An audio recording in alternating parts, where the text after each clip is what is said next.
قدیم زمانے کی بات ہے۔ ریگستان کے بیچ ایک چھوٹا سا گاؤں تھا جہاں زندگی بہت مشکل تھی۔ اس گاؤں میں ایک غریب لڑکا رہتا تھا، زایان۔ زایان کی زندگی آسان نہیں تھی۔ وہ صبح سے شام تک محنت کرتا، کبھی پانی بھر کر لاتا، کبھی لوگوں کا سامان اٹھاتا، مگر پھر بھی اس کے گھر میں اکثر کھانے کو کچھ نہیں ہوتا تھا۔ اس کی سب سے بڑی فکر اس کی ماں تھی۔ وہ شدید بیمار تھی، کمزور، کھانسی میں مبتلا، اور دن بدن اس کی حالت خراب ہو رہی تھی۔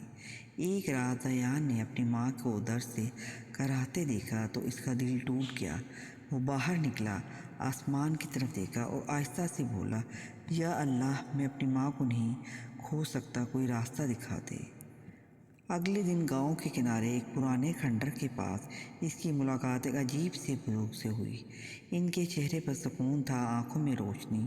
انہوں نے زایان کو غور سے دیکھا اور کہا، بیٹا، ہر مسئلے کا حل طاقت نہیں ہوتا، کبھی صبر سے بھی آزمایا جاتا ہے۔ زایان نے بے بسی سے کہا، میرے پاس وقت نہیں ہے، میری ماں مر جائے گی۔ بزرگ نے کچھ دیر خاموش رہ کر کہا، اگر تم وقت کو بدلنا چاہتے ہو تو جنگل کے پار جاؤ، وہاں تمہیں ایک دروازہ ملے گا۔ پھر وہ اچانک غائب ہو گئے۔ اسی رات زایان اکیلا جنگل کی طرف نکل پڑا۔ اندھیرا، خوف، عجیب آوازیں، مگر اس کے دل میں صرف ایک ہی بات تھی، امی کو بچانا ہے۔ کافی دیر چلنے کے بعد اسے ایک عجیب منظر نظر آیا۔ پرانے پتھروں کے درمیان ایک بڑا سا دروازہ کھڑا تھا جس پر عجیب نشانات بنے ہوئے تھے۔ جیسے ہی زایان نے اس دروازے کو چھوا، ایک تیز روشنی نکلی اور وہ اندر کھنچ گیا۔ جب اس نے آنکھیں کھولی تو وہ حیران رہ گیا۔ گاؤں بدل چکا تھا، سب لوگ خوش تھے، اس کی ماں صحت مند اور جوان تھی۔ زایان خوشی سے رو پڑا، میں کامیاب ہو گیا۔ وہ اپنی ماں کے پاس گیا، اس کے ساتھ بیٹھا، باتیں کی، ہنسا۔ یہ وہ لمحے تھے جو اس نے کبھی نہیں دیکھے تھے۔ مگر پھر اچانک اس کی نظر ایک چھوٹے بچے پر پڑی۔ وہ خود تھا، اس کا بچپن۔ زایان حیران رہ گیا۔ اسی وقت ایک سیاہ سایہ اس کے پیچھے ظاہر ہوا۔ وہ بولا، یہ وقت ہے، یہاں پر تبدیلی کی قیمت ہوتی ہے۔ زایان گھبرا گیا، میں صرف اپنی ماں کو بچانا چاہتا ہوں۔ سایہ ہنسا، پھر تمہیں کچھ کھونا پڑے گا۔ زایان نے اس بات کو نظر انداز کیا اور اس نے ماضی میں چھوٹی چھوٹی تبدیلیاں کرنی شروع کر دیں۔ ایک دن اس نے ایک حادثہ ہونے سے روک لیا۔ اسے لگا اس نے اچھا کام کیا، مگر اسی رات گاؤں کے دوسرے حصے میں ایک شخص مر گیا۔ زایان کو سمجھ نہیں آیا، مگر سایہ پھر ظاہر ہوا، ایک جان بچاؤ گے تو دوسری جائے گی۔ اب زایان پریشان ہو گیا، مگر اپنی ماں کو بچانے کے لیے اس نے ایک اور بڑا فیصلہ کیا۔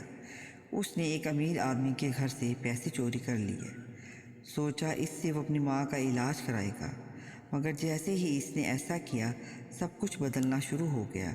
گاؤں میں لڑائیاں شروع ہو گئیں اور لوگ ایک دوسرے کے دشمن بن گئے۔ آگ لگ گئی، چیخو پکار مچ گئی، اور وہ سایہ بہت زیادہ طاقتور ہو گیا۔ زایان ٹوٹ گیا، اسے سمجھ آ گیا کہ اس نے بہت بڑی غلطی کر دی ہے۔ وہ روتے ہوئے آسمان کی طرف دیکھ کر بولا، یا اللہ، میں نے سب خراب کر دیا، مجھے معاف کر دے، مجھے ایک موقع دے دے۔ وہ بھاگتا ہوا دوبارہ اس دروازے تک پہنچا۔ اب اس کے سامنے دو راستے تھے، وہ واپس جائے اور سب کچھ ویسا ہی رہنے دے، یا خود کو قربان کر دے اور سب کچھ ٹھیک ہو کر دے۔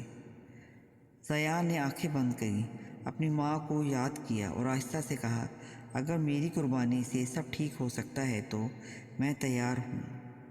وہ دروازے کے اندر چلا گیا، ایک تیز روشنی پھیلی اور سب کچھ خاموش ہو گیا۔ اگلی صبح گاؤں دوبارہ پرسکون تھا، لوگ خوش تھے اور اس کی ماں زندہ تھی، صحت مند، مگر زایان کہیں نہیں تھا۔ کسی کو یاد بھی نہیں تھا کہ وہ کبھی موجود بھی تھا۔ جی ہاں سامعین، جو اپنے لیے جیتا ہے وہ مٹ جاتا ہے، جو دوسروں کے لیے قربان ہوتا ہے وہ ہمیشہ زندہ رہتا ہے۔ اگر آپ کو ہماری یہ کہانی اچھی لگی ہے تو اسے لائک کیجیے اور سبسکرائب کیجیے۔